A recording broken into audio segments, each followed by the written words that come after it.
Back when we were doing it, there was no such thing as punk rock. You know, there was 4 or 5 different bands in our scene that all were different. You know, it was just a new scene. You know, nobody put a label on it until the New York Rocker or the Village Voice or those old, you know, New York papers, the Soho Weekly News called it New Wave.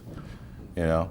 And then Malcolm McLaren happened to see the Dolls, or happened to see television, and all those guys with ripped clothing, and then Malcolm, being, you know, the entrepreneur he is, you know, went back and created that style, you know.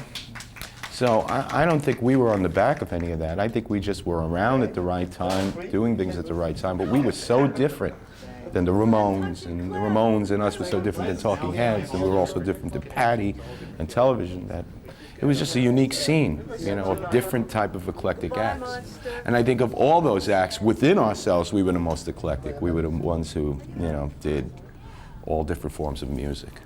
The identity of the group, it really is down to the person. I think that's another fascinating part about it. They can focus on Debbie, they can focus on the band, they can focus on just the songs.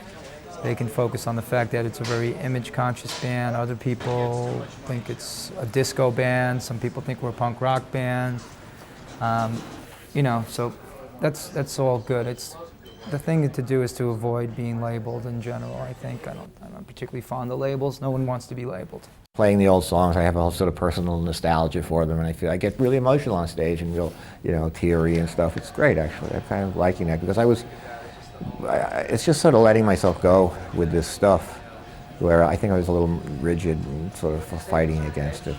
The value of an artist is the growth and the experience and the intuition and the inspiration that comes through that, and that I couldn't possibly physically stay that person. I would not want to spend the rest of my life having cosmetic surgery to be Blondie 1980. You know, I mean, that would be absurd.